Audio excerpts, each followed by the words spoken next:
você respondeu a primeira pergunta aí, deixou.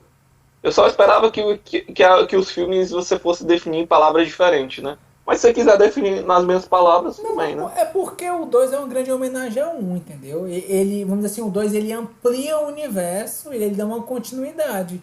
Mas você pode ver o 2 sem ver o 1, mas o 1 é tipo assim, é o pai, entendeu? É o pai, o filho está seguindo os passos do pai, está avançando, mas o pai ainda é o pai, é a origem de tudo, entendeu? Então, assim, é o Aí. mesmo universo, cara. A diferença é só que você ampliou. Você ampliou o universo para mais pontos. Porque, por exemplo, tanto no um quanto no 2 eles falam a respeito da vida fora da Terra, mas ele não a mostra. Certo? O que você vê é alguns pontos de opulência, mas na maior parte do tempo você vê as grandes desigualdades sociais, tanto no 1 quanto no 2, né? A respeito das ruas sujas, na questão da comida de rua, né? A questão do povo, que normalmente eles são sujos, assim, sujo de sujeira física mesmo, assim, né? A roupa suja, às vezes o rosto sujo, e isso também acontece no 2 embora sejam cidades com muitas cores, o neon ele seja muito mostrado e tenha os hologramas, ainda assim é mostrado que o povo lá é pobre, entendeu? Doutor Pitelson. Que seus lindos, E maravilhosos. aí, Já Samuel, estamos discutindo o filme o Blade Runner 2049. é Cadê o sério? Eu nosso botei. substituto de plantão? Foi ver comida de gato. Da gata. Entendi. Da gata, tá certo. Ah, você não sabe que gato tá no apartamento Né, cara? Eu do não jogo não, Putinho. quem joga é Jesus. Só pra deixar você ciente, estamos sendo gravados nesse momento, então qualquer coisa que você diga será e deverá ser usado contra você no É tribunal. isso aí. Foi decidido na reunião, já em votação, que cada pessoa tem um limite de um corte por vídeo. Então, use-o com muita sabedoria. Tá Porque bom, eu após o quero fazer um primeiro, corte. primeiro Eu quero fazer corte, um corte assim do primeiro minuto até o último. É um corte de leve. É um corte simples, né? É um corte plenamente editável, né, doutor Piteus? Plenamente editável, cara. Só você não postar o vídeo que vai dar certo. ou eu posso postar o vídeo com todas as partes especiais, assim, especial Samuel. Aí todas as Não, partes Deus me especiais. livre. Deus me livre. Tá aí. Eu postei algumas perguntas, viu, doutor Pitel? Se você quiser E esse já pensar foi o e primeiro discutir corte. E depois. esse já foi o primeiro corte utilizado. Eu? O que foi que eu fiz pra cortar? Não, assim, o especial Samuel. Não, pode não. Deus me livre. Tá bom então. Então eu vou cortar. Então o corte foi utilizado. Meus parabéns por utilizar com sabedoria. Meu Parabéns. Deus. Eu tava falando a respeito desse especial de corte sobre mim. Eu não faça essa edição não, cara. Apague isso. Vamos lá. Os meus advogados entrarão em contato com você, né? Né? Luquinhas, Momento corte, viu? Fazer um Bakametai no vídeo. Bakametai. Dame yo. Tá, e se Mas você eu tô conseguir, perguntando, você Diego, vira. eu acho. Tá, só um comentário aqui. Essa tua primeira pergunta, ela é tão do primeiro filme que é quase como se estivesse fazendo uma crítica dos dois filmes, né? É porque o Diego não É, viu nem eu o primeiro nem o queria que segundo. você discutisse o primeiro filme, porque parece que ele é muito ligado ao segundo, né? É porque o segundo filme, de certo modo, é uma continuação, né? Ele vai estendendo as ideias que Sim. foram fomentadas no primeiro. E já que a gente não vai, provavelmente a gente não vai voltar nesse filme de novo, né? Eu acredito, né? Depois que a gente discutir. Então eu sugeria eu quis botar essa pergunta para você quiser falar do primeiro filme e discutir assim os pontos bons, os pontos altos, o que é interessante, as palavras. Porque aí a gente já mata de discutir um filme que, né? Que Fazendo já uma pré-análise, por assim dizer, o Blade Runner 2049 eu gostei bastante, eu achei um bom filme, mas comparado ao primeiro filme, o primeiro filme é bem superior. Então, tipo, se a gente for fazer. Polêmica. Eu acho o primeiro filme superior ao segundo. Tudo bem. Não desmerecendo o segundo, é porque o primeiro realmente, sabe quando a pessoa acerta aquele negócio que tinha pra acertar ali, o cara acertou, os diálogos são muito bons, os atores são muito bons. Tu acha? Porque Da sua época, né? o 1, eu gosto bastante, cara, dos diálogos. Eu gosto bastante das questões que são fomentadas naquele filme. Tipo, e tem uma certa poesia nos diálogos que eu gosto. Segura isso aí que o Eduardo vai gostar de escutar. Isso aí que ele gosta de coisa velha. Gostou do primeiro, não, é velho? Meu ovo. Eu acho que, assim, quanto ambientação, quanto roteiro, assim, para você entender o contexto lá de como eles funcionam, é interessante, mas, por exemplo, as cenas de ação são sofríveis, cara. Não, mas as cenas de ação não é o foco do filme. Eu sei que não é o foco, mas é muito ruim. Polêmica. E, assim, inclusive, a primeira... a dúvida que falaram do replicante, se o Deckard podia ser replicante ou não, assim, poder até pode, mas se ele for, ele é um replicante muito ruim. Porque ele é muito, assim, ele é muito bom na interrogação, mas enquanto, vamos dizer assim, um atributo físico de uma briga, os replicantes se mostram muito superiores. E o Deckard, qualquer tapinha, ele ficava zonzo, desorientado. E assim, era sofrível. Falando do primeiro filme, né? Eu acho até que às vezes tem um pouco... Eu acho que às vezes leva a gente um pouco ao erro, tipo o nome, né, que fala Blade Runner, o caçador de androides. A gente pensa que vai vir um caçador, estilo aquele negócio que vai perseguir, caçar. E no canto não é mais um caçador, ele é mais um identificador de androides. É mais nesse sentido, ele é capaz de identificar, perceber quem são eles. Eu concordo, tipo, ele não é um grande combatente. Ele é um péssimo combatente, vamos combinar, né? E na minha opinião, mas... Da primeira vez eu fui naquela vibe, o Caçador de Android. Eu pensei que ia ser um filme cyberpunk de tiro, porrada, alguma coisa assim. E eu vou ser surpreendido, né? A primeira experiência que eu tive, eu fiquei um pouco assim, mas depois quando eu assisti a segunda vez, que eu fui já no enfoque correto. Não enfoque correto, acho que é o que o filme tava querendo. Eu fui na visão que o filme tava querendo me dar, né? Aí eu já pude aproveitar, foi uma experiência foi bem mais satisfatória. Eu acho que a questão do existencialismo, ele trabalha ali, da questão do ser humano. Eu adoro aquela metáfora da estrela, que ele fala da estrela que brilha com o dobro da intensidade, se enxuga no dobro da velocidade. Eu acho que isso vai falando muito da questão da intensidade, como a gente leva a vida. Por exemplo, às vezes a gente fala, meu pai às vezes gosta de falar, tipo, por exemplo, do Jimi Hendrix, da James Joplin, que morreram muito jovens. Eu falei, mas eles queimaram a vida deles uma vez, tipo, eles viviram aquilo, sabe? E às vezes quando a gente vive muito intensamente, a gente acaba realmente queimando a nossa vida muito rápido. É uma vela, né? Uma vela, se você queimar muito rápido, ela acabou muito mais rápido. Pois é. A questão do que nos faz humanos, a questão de o que determina... Porque os replicantes, né, como disse, eles foram criados para serem trabalhadores braçais no regime praticamente de escravidão, né? E você começar a reconhecer a identidade, que aquelas pessoas não são meros eles não são meros objetos para trabalhar, mas eles têm uma identidade, eles têm desejos. Eu acho muito interessante essas coisas que são abordadas no primeiro filme. Eu acho. E o diálogo final, quando o cara decide salvar o personagem do... Esqueci o nome do ator. O Deckard? O Deckard. Pois é, eu acho aquele diálogo fantástico dele falando, de você ver como ele valorizava a vida, embora... Viu? Foi improviso. A melhor fala do filme foi improviso do ator. Como é que pode ele valorizar a vida e sair matando uma galera? Explica aí pra nós, é isso. Não, peraí, calma lá. Ele tava numa guerra, cara. E a existência dele é proibida. Ele estava marcado para morrer. Ele já estava marcado para morrer, literalmente, porque ele tinha um lifespan já determinado. Ele era um Adão perfeito. Ele, enquanto ser físico, ele era um Adão perfeito. Ele era inteligente, era forte. Para dentro do universo dele, ele poderia ser considerado bonito, né?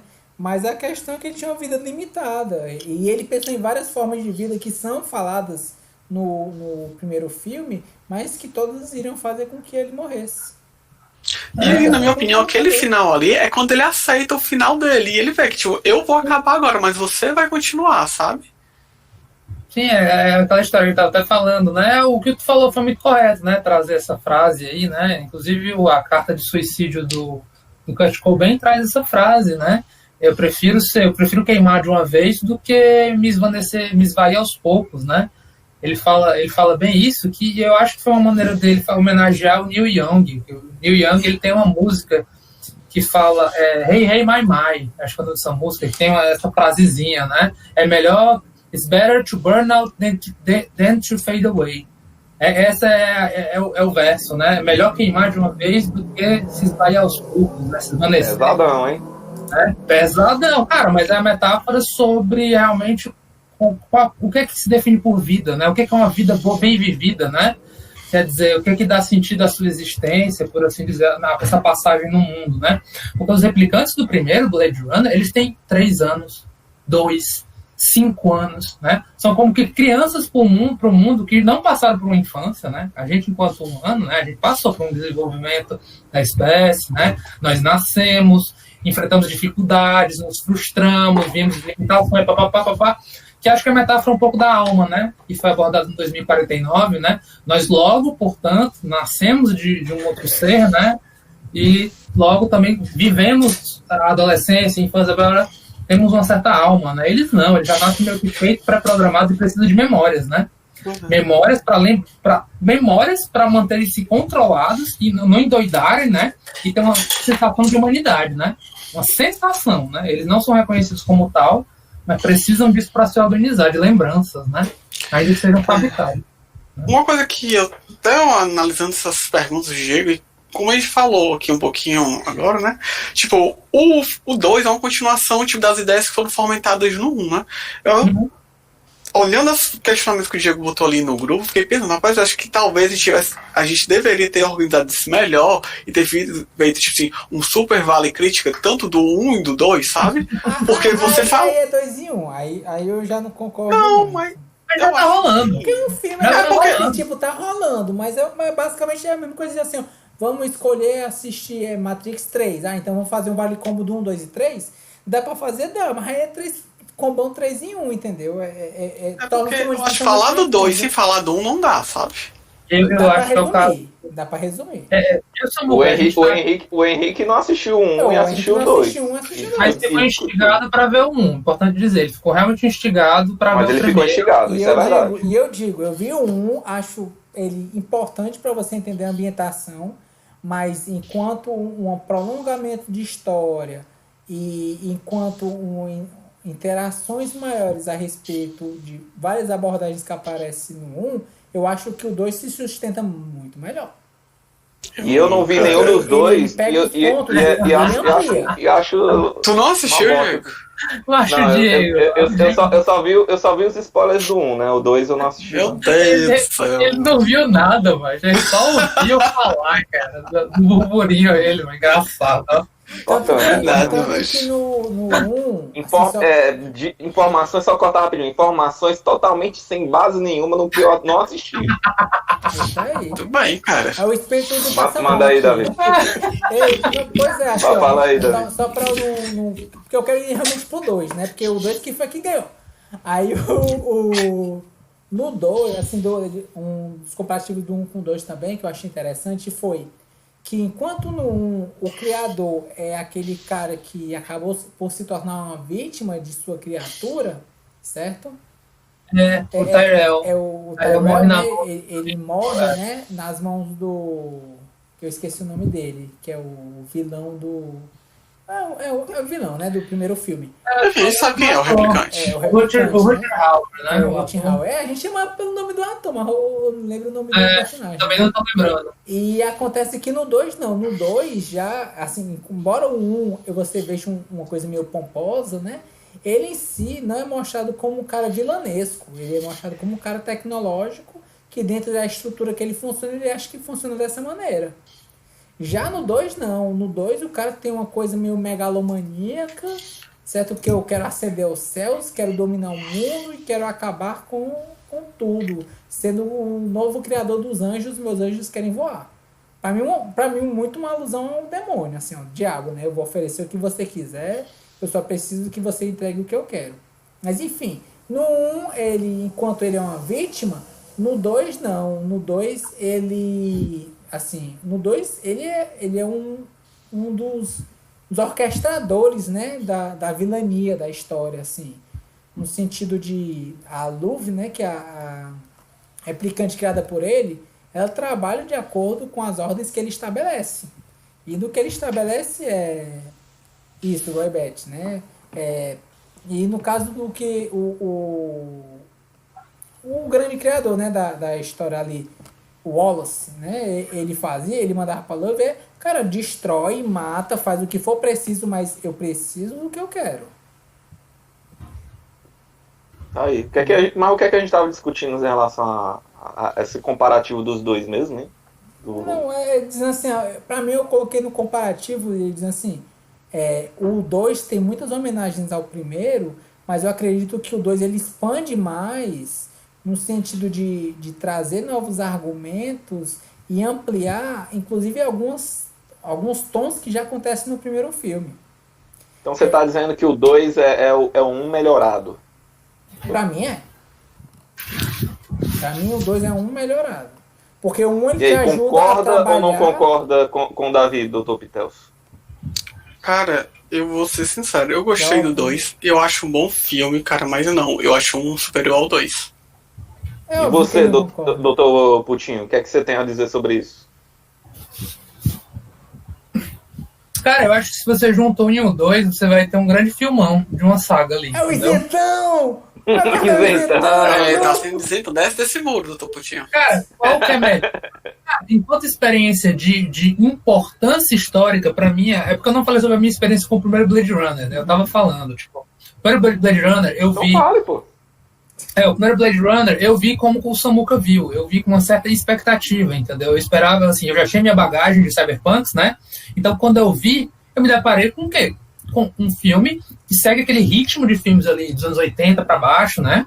Que tem o seu jeito de contar a história, faz homenagem ao noir, né? Segue uma investigação com o tempo que a investigação pede, né? Só que ele tá te dando tanta informação, mas tanta informação no cenário, no conceito, né? Nas divisões sociais, tá no que não tá falado, né? Tá muito ali no audiovisual mesmo, né? Eu não sei nem o que dizer, a linguagem. Ele tá falando com a gente ali, gritando com a gente, né? Não, às vezes nem pela trama, a trama em si é simples, sabe? É muito simples. É simples, galera. Né? Mas, não, assim, a trama em si, tipo, é realmente simples. A questão são os elementos que se costuram na trama. Filosofia, as camadas que ele tá colocando lá pra você trabalhar, entendeu? O dilema humano, coisa que quem começou por Ghost in the Shell a consumir cyberpunk, você olha pro Blade Runner e pensa, caraca, maluco. Aí você olha pra literatura e pensa, caraca, maluco, Asimov, parceiro. Philip K. Dick, entendeu? Aí você entra na... Sabe, ele não tirou de canto nenhum. Ele ali é uma adaptação, né, de um conto do K. Dick, entendeu? Então, putz, grila, cara. Podem androides sonhar com ovelhas elétricas, né? É uma coisa assim, inclusive o nome do conto, né? Porque naquele mundo do livro, né? Nesse mundo, inclusive, não tem animais, né? Não existem animais. Você é rico, você é fantástico se você tem um animal, porque eles foram extintos, né? O 2049 até aborda isso, né? Você pode, no máximo... A árvore, um cavalo, né? A natureza, né? Quanto conceito de natureza, né? É um mundo morto, né? É um mundo que a gente exauriu, pelo visto, né? O verde, né? O ecossistema. O 2049, meu amigo, fez aquela homenagem linda e maravilhosa ao primeiro filme, né? Dando aquele rasante, né? Aquela história de rasante de velocidade é novamente uma rima visual com o primeiro. E outra coisa, falando em rima visual, já que a gente tá falando um pouco de efeito, aquele efeito do começo do Blade Runner, né? Que a gente tiver aquele reflexo no olho, eu lembro que na época foi um negócio revolucionário, que ninguém fazia aquilo. Tipo, um divisor de águas em termos de tecnologia.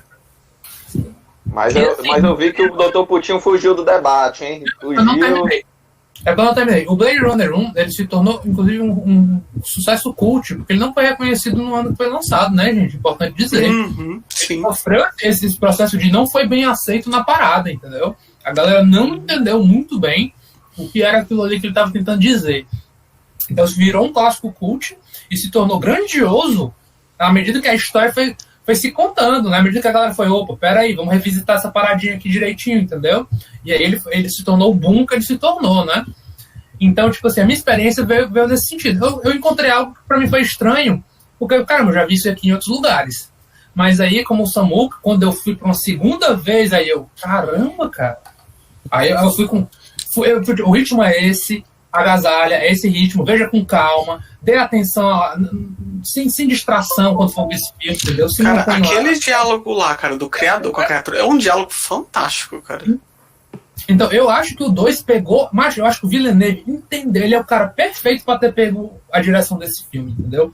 Perfeito, porque eu acho que ele entendeu a essência de Blade Runner e colocou no linguajar do cinema, na perspectiva dele, eu acho que ele conseguiu traduzir muito bem sobre o que é Blade Runner, entendeu? E mais, fechou uma fanfic antiga, né? Porque o que não faltava na internet era a fanfic do caramba, tá grávida, não tá, nasceu, não nasceu, aquele unicórnio, meu amigo, o que significa unicórnio, parceiro, entendeu? Que mensagem é que o diretor tá dando, o que é canônico, o que não é. Então havia todo um burburinho de teorias dos fãs, né, de Blade Runner, e ele foi lá no segundo, galera, calma lá, galera, ó, peraí, toma. E inseriu mais elementos ao canônico, né? Porque, assim, Blade Runner, meu amigo, é aquilo que eu tava falando, tem tanta coisa, mas ele não mostra. Ele não quer saber de mostrar, ele anuncia. A gente tem colônia, a gente tem isso aqui. Mas não precisa. Inclusive, tipo, o pessoal que... alma, né? Não precisa, porque o ponto de vista dele é intimista. A questão, mas uma questão que eu disse que eu prefiro 2-1. A questão do 2 é que ele expande mais esse universo.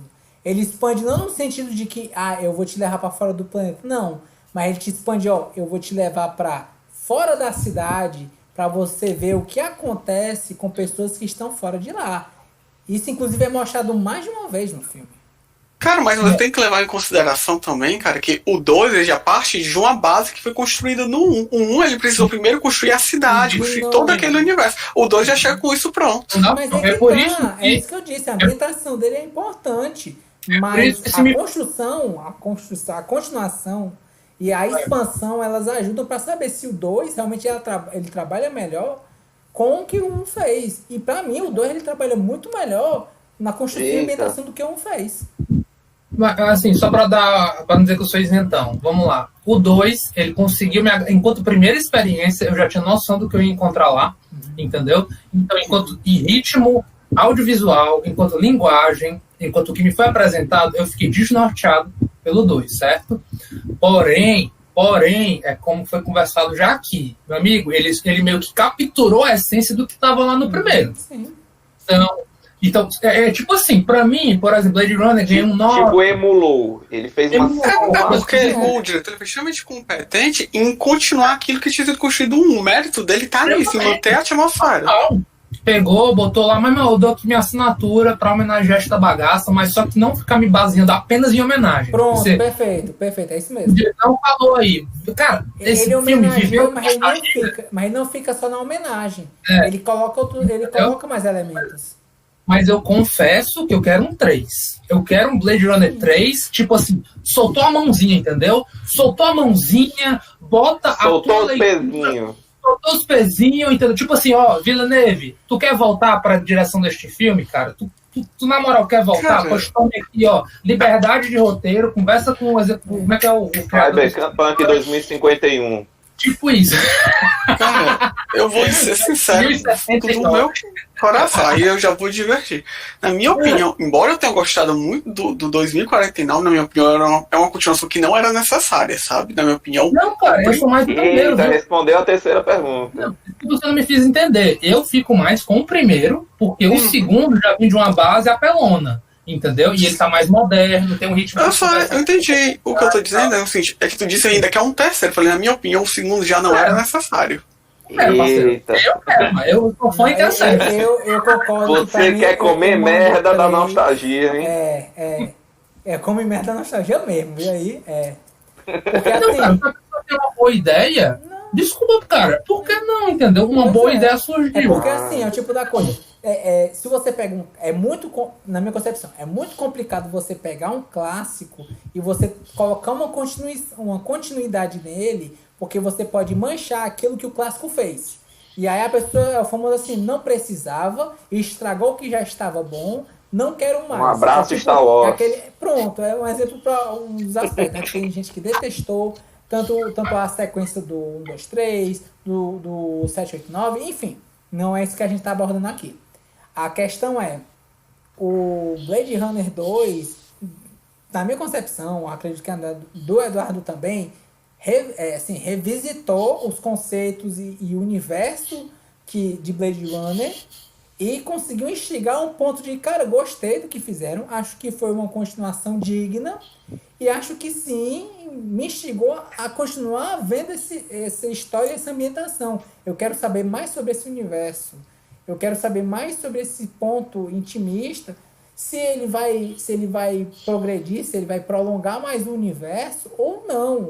Porque o principal foco dele não é no prolongamento do universo em si, mas sim sobre os fatos que são intimistas, que é a questão os replicantes, eles podem virar seres humanos, será que eles têm uma alma, né? E isso é abordado tanto no primeiro de forma um pouco mais implícita, e no 2 É importante, né, esse rolê da alma aí. Só te cortando rapidinho também, é importante esse rolê da alma. É. Não é. Ih, o Dr. Picasso saiu aí. Foi refutado. Fugiu porque acha que o 2 não merece existir. Eu vi muita gente comentando essa parada de que o 2 não precisa. É porque assim, todo mundo que tem que bota o Bastião, o filme cult, ultra vangloriado daquela época, vai dizer, não precisa mexer no meu tesouro. Se mexer, é lixo. Pronto, é tipo assim, por exemplo, Guardiões da Galáxia 2 em comparação com Guardiões da Galáxia 1, o pessoal prefere o 1? Claramente, né? Aí, por exemplo, Homem-Aranha, tem o 1 e o 2. Tem gente que gostou muito mais do 2 do que do 1. Eu particularmente prefiro o 1 do que o 2. O 2 é o melhor filme de super-herói já feito da história do cinema. Eu não acho, mas respeito sua opinião. Eu tenho que ser sincero, cara. O Homem de Ferro 1 dá uma surra no Homem-Aranha 2 indo, voltando e dando piruetas. E eu nem acho ele o melhor. Eu não concordo muito do indo e voltando e dando pirueta. Mas eu acho que indo ele vai. Mas, cara, enfim, né? Só um rápido comentário. A primeira trilogia do Homem-Aranha eu tenho muito problema que eu não gosto do Tobey Maguire. Então, tipo, eu já tenho um abuso só de começar a ver. Então você já tem um abuso, né? Então você tá botando aspectos pessoais de um ator a respeito de um roteiro e da história. Mas aí sempre. Aqui é só. Mas se o ator não consegue me convencer pessoal daquilo que tá sendo representado, tudo cai. É justo, eu concordo com o seu mano. Vamos pegar ali 300 de Esparta, né? Tem lá o Gerard Butler foda de Leônidas. Eu tiro ele e coloco o Ryan Gosling com aquela cara de filho. Foi criado com leite, com pera. Aí eu disse, meu amigo, não, macho, tu não liderou os 300, não dá, cara. Então um ótimo ator, mas não pra isso. Olha só, é porque não ganhou, certo? Mas eu também não assisti, então não posso bater o martelo e falar disso. Mas disseram-me que no filme Drive o Ryan Gosling já é um pouco mais... Ele impõe um pouco mais de respeito enquanto ator de ação. Cara, eu não sei, cara. Pontuais. Eu não sei, mas tem cara de que eu quero pela avó com leite de pera.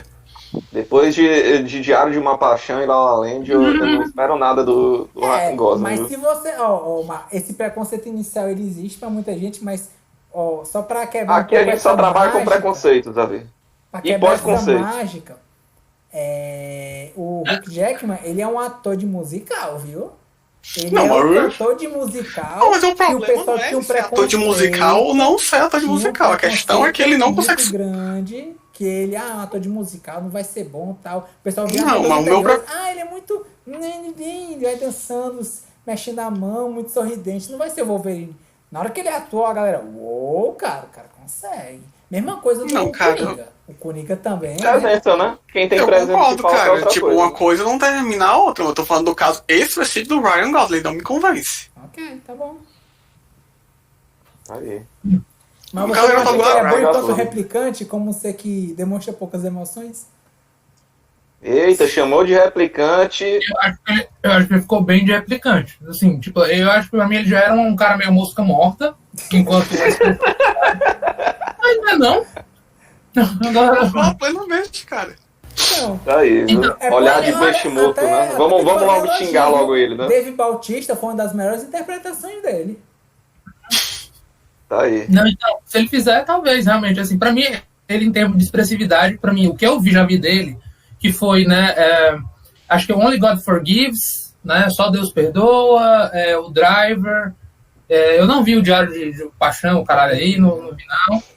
Aí o Mas não Blade nada. Runner, o Blade Runner e La La Land, cara, pra mim a melhor interpretação que eu vi foi em Drive, entendeu?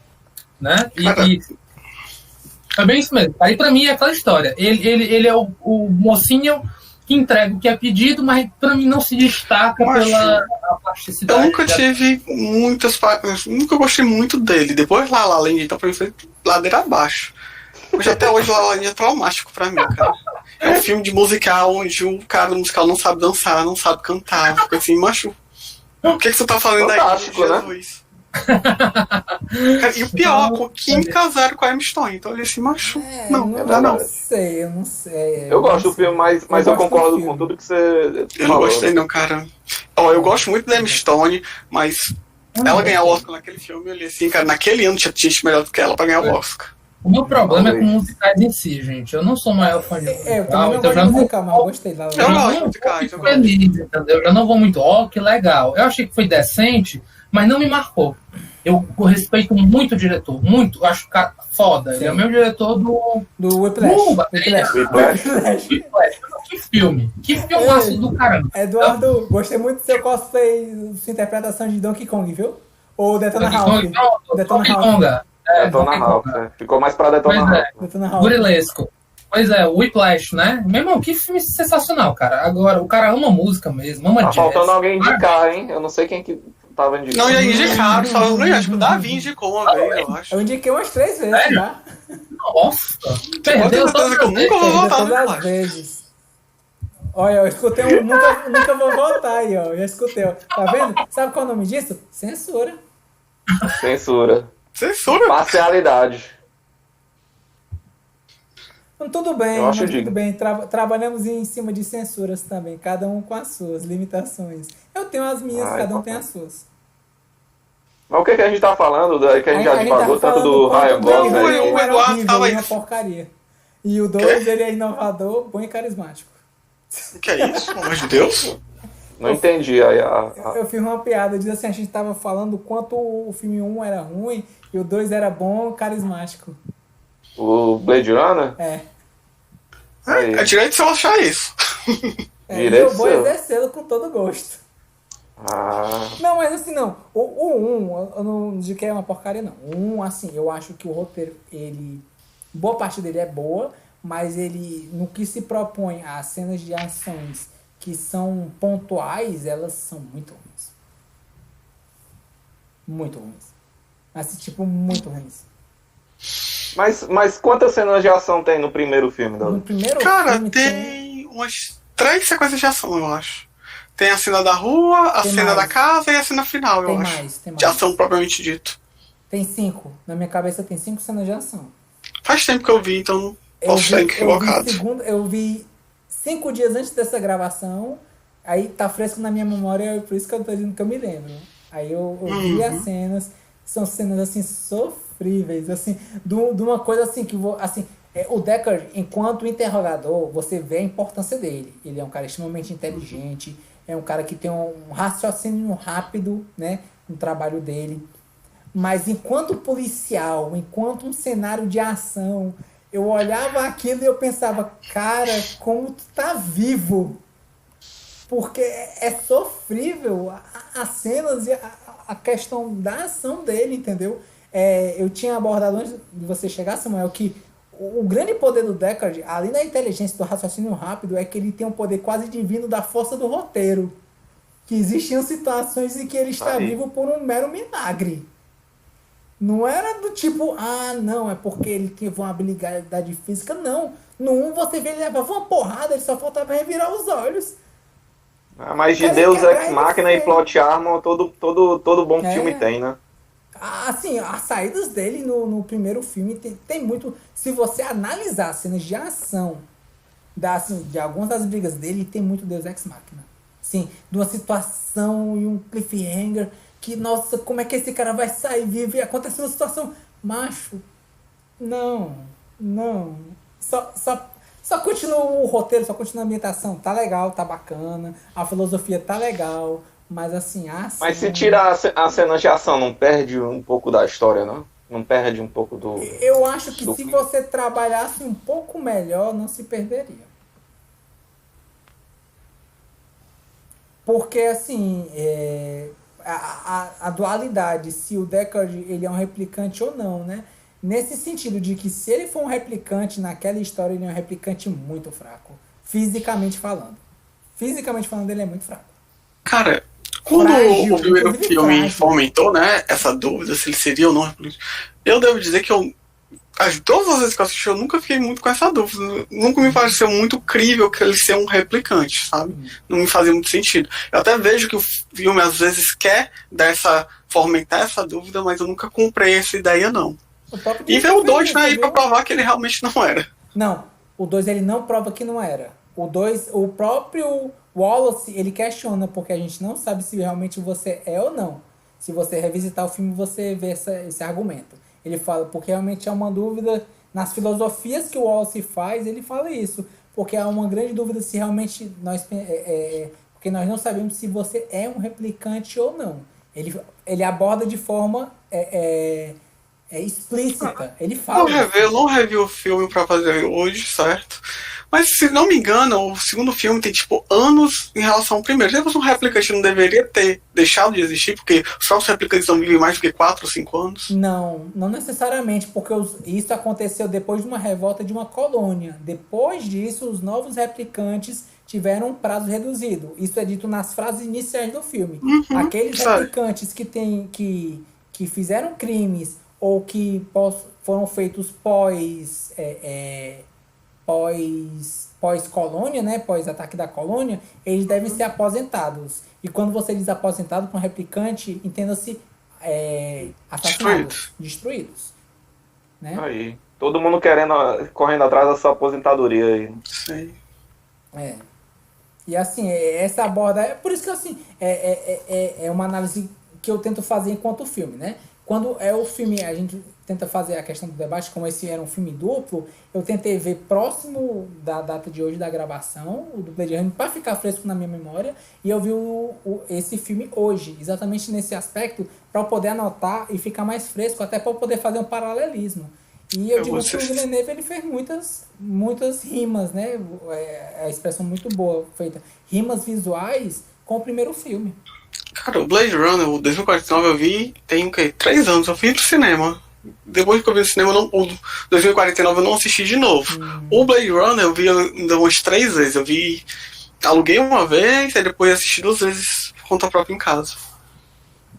Não eu digo assim, enquanto filosofia ele é bom, certo? Enquanto a ambientação ele é legal. Algumas tecnologias eu acho que envelheceram mal, mas alguns aspectos eu acho que até ajudaram porque assim, alguns livros e alguns filmes, eles estão à frente de seu tempo e acabam por inspirar tecnologias que vão vir depois.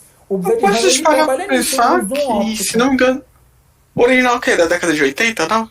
82. 82, não era nem nascido quando foi feito esse filme, então, tipo, realmente tem algumas coisas que realmente o tempo realmente não ajudou. Inclusive, o fato que o Eduardo falou, né, que na época que ele foi lançado não compraram a ideia, faz sentido, tipo, o pessoal não estava preparado para um filme desse tipo, com essa temática, com esses conceitos. Não, é interessante. O que eu digo é assim, a forma como ele apresenta enquanto filosofia, enquanto ambientação é boa. O meu questionamento é somente numa questão de ação. A questão, assim, eu entendo que ele não é um filme de ação, mas dentre as cenas de ação que ele se propõe a colocar no enredo, ele é mal roteirizado, ele é mal coreografado, ele é mal abordado. Entendeu? Eu concordo que as cenas de ações do filme realmente pecam, mas como a gente já até falou, não é o foco dele essas cenas de ações, eu tendo a não pontuar tão negativamente, já que não era o foco dele desde o início. É diferente de um filme que é pra ser um filme de ação e as cenas de ação são ruins, aí é complicado, né? É o principal. Mas aí, como foi, concordo, poderia ser melhor, e principalmente, se eles parassem só pra pensar melhor as cenas, já tava aquela coisa, né, Dr. Pitelson? Você tá apaixonado, né? Aí você esquece os defeitos do filme, né? Deixa relevar, né? Isso não. É como eu disse, tipo, o foco do filme não era esse, então eu não vou exigir do filme que ele seja tão bom nesse aspecto. Eu concordo que, tipo, poderia ser melhor, na minha opinião, tipo, as cenas poderiam ser melhor pensadas. Fica parecendo um pouco de preguiça às vezes, né? A gente pensa, cara, por que não pensou um pouquinho melhor pra fazer essa cena? Mas eu não vou pontuar tão negativamente, já que não era o foco dele. E assim, o que eu gostei do 2 é exatamente nesse ponto, assim, não é porque o 2 não é uma obra original e por fazer homenagens ao filme que ele não pode trazer novas características e ampliar o universo em si, entendeu? Não, É e nesse tá. ponto que eu digo que eu particularmente gostei mais do 2 do que do um. Não se trata de um visual tecnológico moderno. Ele até tem, até porque o filme se passa alguns 20 anos após na história ele se passa 20 anos após a história do Blade Runner original, certo?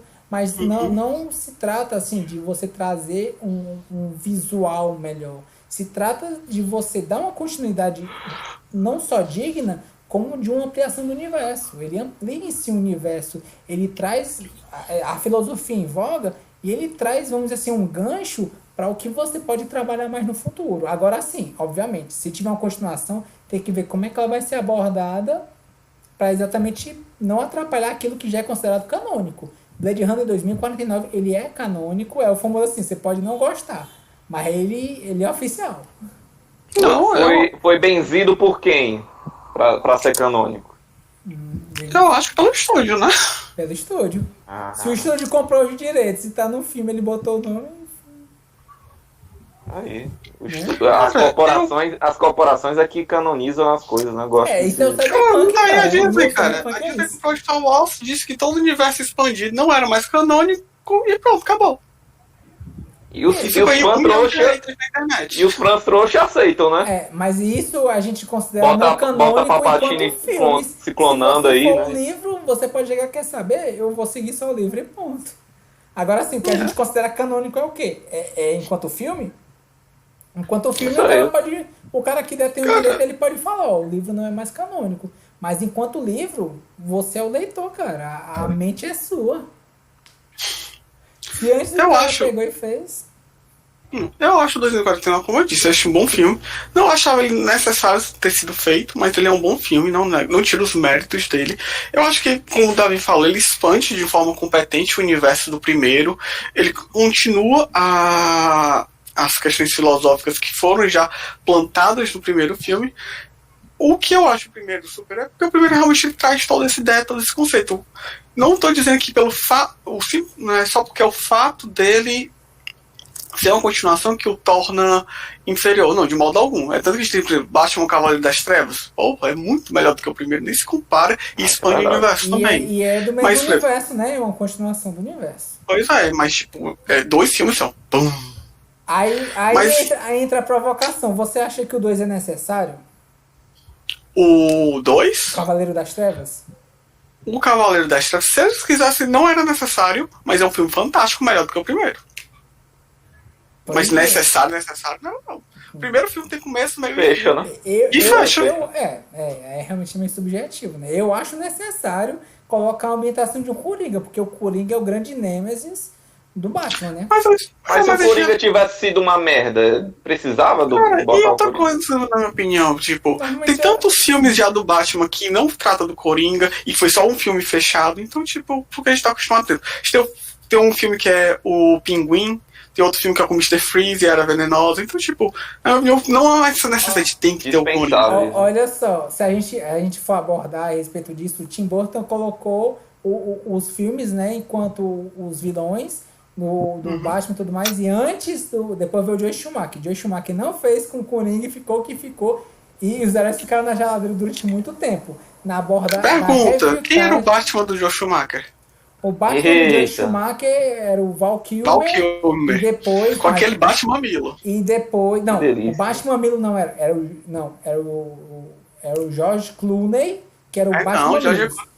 Não, é no Kilmer, o Batman Milo. Não. Caçem esses mamilos não. agora. George Clooney, ele era o Batman com mamilos e o Batman com Mastercard. O Val Kilmer... Não, o Val eu vou ser Kilmer sincero, e era o George o Clooney Batman era o Batman bronzeado e feliz. Era o Batman mais legal. E aí, Freeze, eu sou o Batman. Meu Deus do céu. Era o mais playboy de todos, assim. Você olhava... Eu acho bom, foi uma entrevista do George Clooney falando, cara, eu pensei que ia ser bom pra minha carreira. Não foi. Na verdade, Aí. eu acho interessante quando perguntaram se ele ia fazer um personagem gay. Aí ele disse, mas eu fiz Batman e Robin. Que é um personagem, usa roupa de couro e tem mamilos. Aí, Aquele filme é muito ruim, o Joel Jesus Schumacher Cristo. pediu desculpas pelo filme, pra você ter uma ideia. Ele disse que Cara, eu não basicamente sei. ele fez o filme pra vender boneco. Eu acredito, cara. Porque aquele Bane ali que não tem nada a ver com as HQs, aquela era venenosa. Meu Deus do Peçonha, céu. não chama nem de Bane, chama de peçonha. Ai, meu Deus do céu. Era. Vocês ainda vão discutir sobre Batman no Blade Runner? Como é que tá aí o debate aí? Que eu tô. Não, já a gente viajei. não tá falando isso sobre continuações, Não, se tipo, continuação. um filme precisa ter. Muitos filmes não precisam ter. O fato de ter uma continuação, tipo, se for boa, tipo, ótimo, bem-vindo. Como falou, no caso do Blade Runner, eu falei, né, não era necessário, mas foi um bom filme. Aí. Aí entra a questão. Faturou dinheiro. No meu É pensamento. o que importa, né? No meu Pegou pensamento, um fã parece trouxa. o seguinte, ó. Samuel, tu acha que não tem necessidade de nenhum filme de continuação, então? Me parece muito isso. Não, assim, qual não o sentido? seriamente. Seus anéis precisavam. Matrix. Precisava do Matrix Reload, será? Pronto, Será aí que a eu gente já precisava penso que não. expandir o universo? Foi bom. Fica aí o questionamento aí. Pois é, Na minha opinião, esse é tipo, uma da questão. Cara, questão de precisar de continuação é quando o filme deixa uma coisa em aberto que precisa ser explorado. Poder fazer uma continuação é outro 500. Você pode fazer a continuação do que quiser, Então, desde que você tenha bom senso e que o filme seja bom e que, não, como a gente até falou, não vai fazer uma coisa que vai estragar o que veio antes.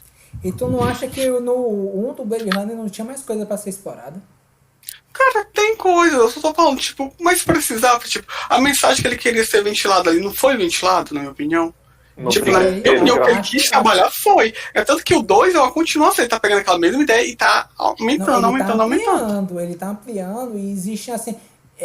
Uma vez eu vi uma análise a respeito disso do Blade Runner em 2049, que muita gente tava esperando talvez algumas respostas no 2 que ficaram no 1, e em vez disso, o 2, além de ampliar e trazer mais questionamentos, ele também traz mais mistérios.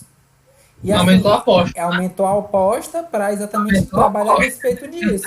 Aí entra a questão de que, se eles lançarem o 3, vai ter mais respostas ou vai ter mais perguntas, né? Aí fica esse... Cara, Eu tô esperando o Matrix Revolution ali do O que 3. move o mundo são as perguntas, maluco, entendeu? Cara, eu tô pra que É seja- basicamente isso, entendeu? Rapaz, eu torço pra que seja um Matrix Reload, mas eu também tenho medo, muito medo do Matrix Revolution, viu? Não, mas então, galerinha, tipo assim, eu não tenho, como eu havia falado anteriormente, eu pelo menos eu era meio preconceituoso nesse sentido, né? Tal, em alguma época da vida já fui mais canonicista. Tá batendo o vento, viu, Putinho? Troca aí o microfone. Eu era mais conservador nesse aspecto, né? Defendia o cânone, né? Por assim dizer. E eu vi umas reflexões de alguns canais falando justamente isso. Não, olha, tem filme, por exemplo, que não tem realmente necessidade, por necessidade não Você há. não trocou aí, Putinho. Foi mal te cortar de novo. Mas tá escapando ainda a interferência? Troca, É, tá exatamente, fica o batendo. ventilador atrás de ti, fica batendo. Troca o fone pro lado ou pro outro.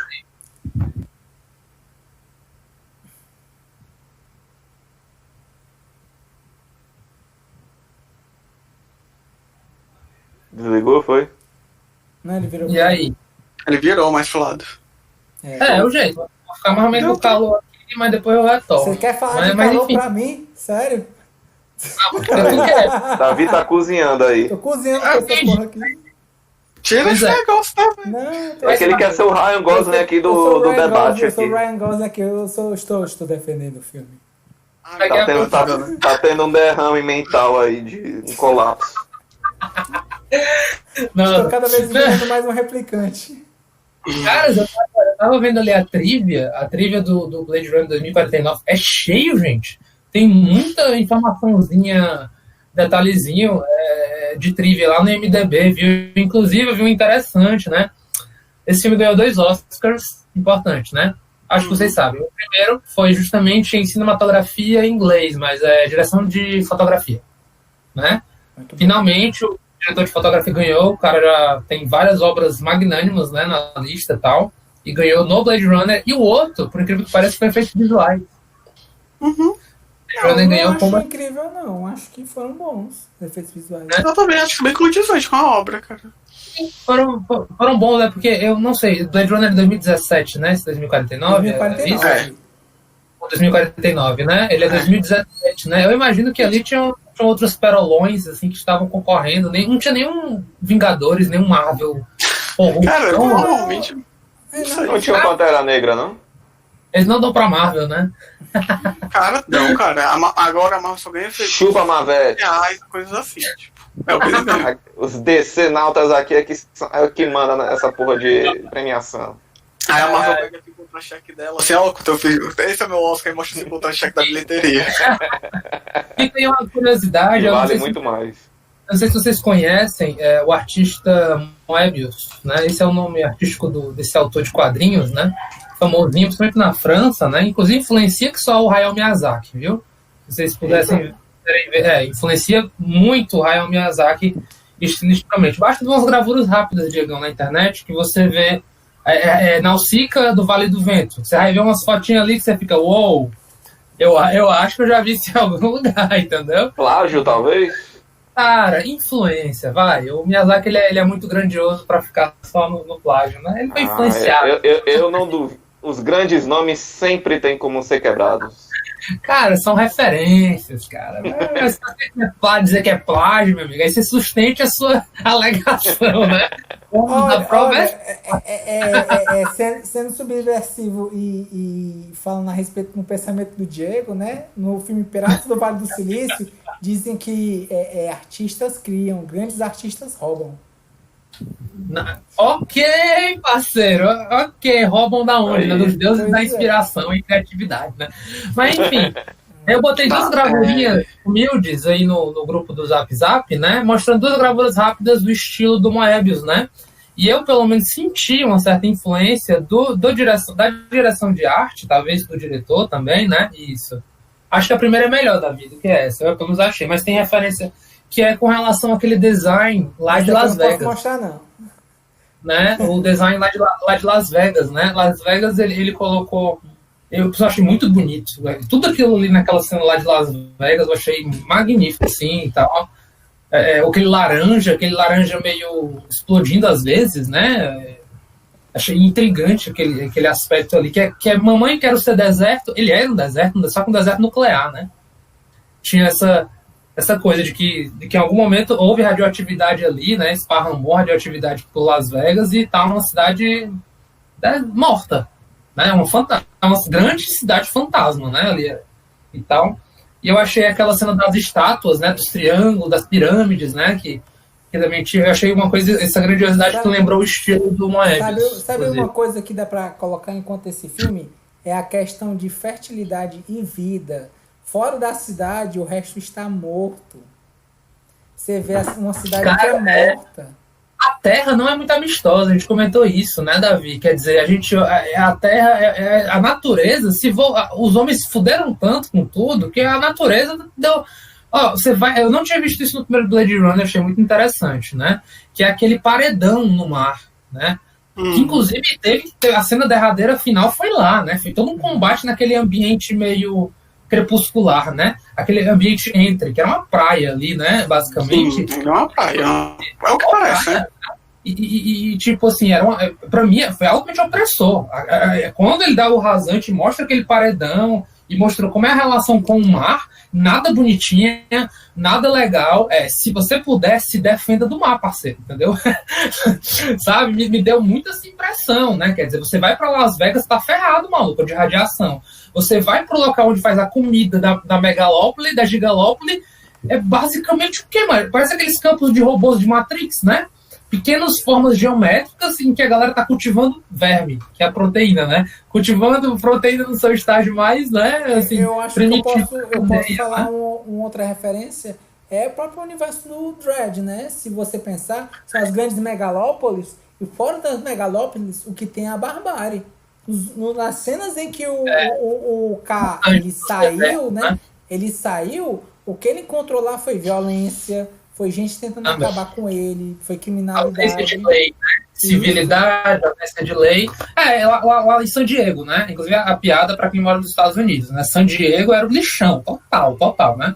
A galera vivendo ali de um grandíssimo ferro velho, né? Os restos da gigalópole iam parar lá. Então, a Terra é isso, é um grande resto, né? É um negócio que foi deixado para trás. E Eu tô realmente aqui, uma coisa é estabelecer as colônias e outros mundos, né? sim, é lá que importa mais. Inclusive, gente, eu não sei se vocês vão chegar nesse ponto, mas eu fiquei intrigado. Por que o interesse do Wallace? Porque depois que o Wallace entra no carrinho dele e se manda para a estação, supostamente uma estação que vai levar ele para fora da Terra, ele desaparece, né? Simplesmente desaparece e a trama dele acaba ali.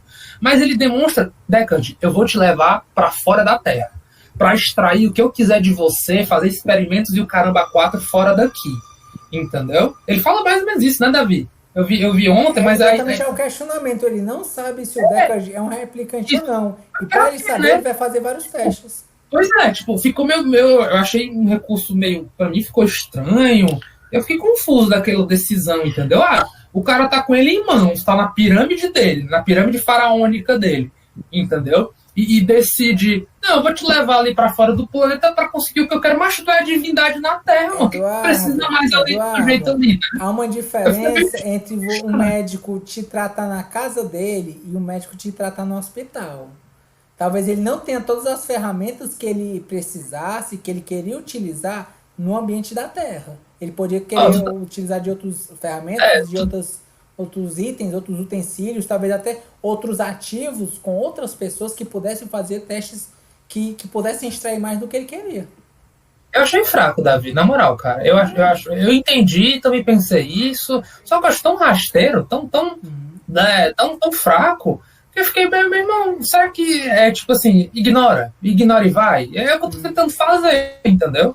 Porque eu achei meio peba. Porque, perceba, foi aquele lapso de tempo que permitiu a chegada do K, né, para o Deckard ser resgatado, né? A novidade foi porque ele foi com a ordem de matar o Deckard para não ser um rato, um informante, né?